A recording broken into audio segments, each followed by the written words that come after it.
Hey everyone, here's how I made this Smocked nightgown for Audrey using the Children's Corner Ruthie pattern. Ruthie lends itself really well to being PJs for your little girl, and I am using this super fine flannel as we are headed into the fall-winter seasons here. Everything is linked down below as always. So to begin, I cut out 2 front yokes on the fold as well as 2 back yokes on the fold, and I cut out 2 collars, and I'm going to embellish this dress using this knife pleated trim. It's some of my favorite stuff. It's just really cute and unique. I also cut out 2 sleeves, and I will get into that more later on. So you are welcome to cut out the skirts from the pattern, and I have done that before and have a video tutorial on that route. But in this video, I am smocking the skirt, and I'll get into more details on that later in the video. I actually have 2 other videos that explain this in good detail. But to start with the yoke, I put the yoke together using that circle method, so you'll have a front, back, and I joined all of them together at the shoulder seams,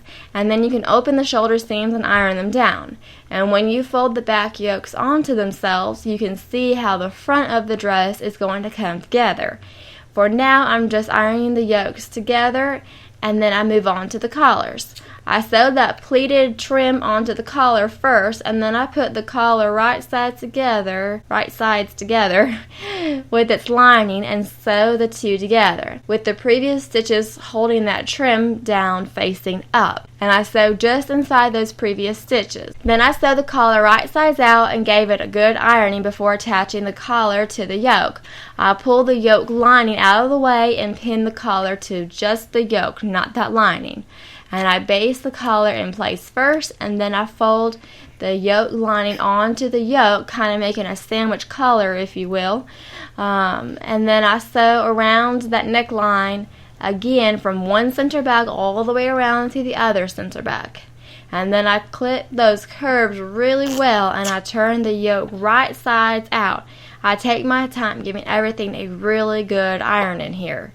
And then I moved on to the skirt. So I smocked the top of this skirt, and the measurements are going to vary depending on the size that you're making, as well as the fabric that you're using and your preferences on smocking, all that stuff. I go into great detail in 2 other videos that you can use to figure this out on your own. I have 2 methods, one using simple math and the other just kind of going off the geometry of the situation.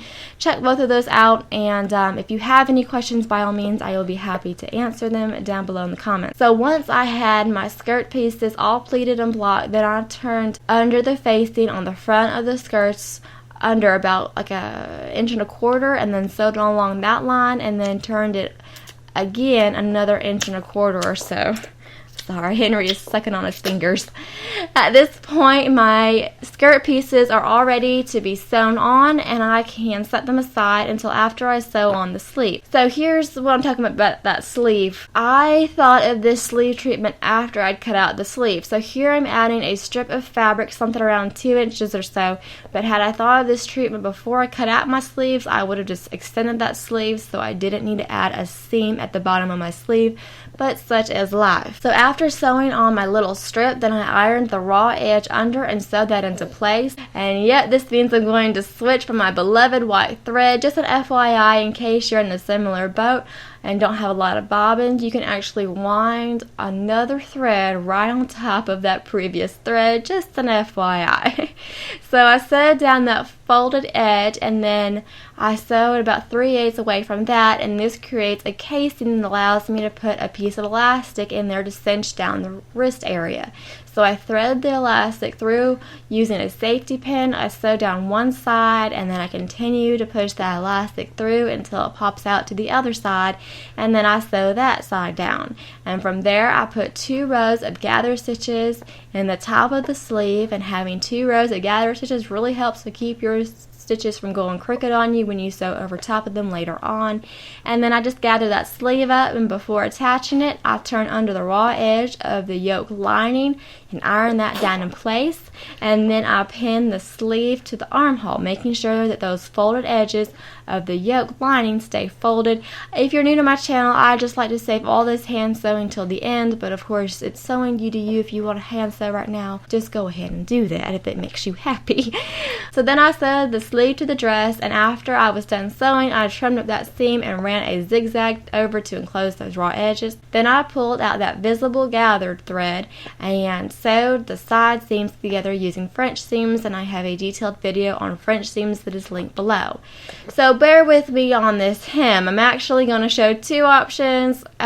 First, I thought I was going to do a normal wide hem, but to do this, I fold the raw edge up about 1/2 inch all the way around and iron that into place. Then I fold up about 5 inches in the front of the skirt, put a pin, went over a little ways, and put another pin at the 5 inches mark, and then I just iron in between the pins. I call it good enough for me, kind of that 2 points make a line sort of idea.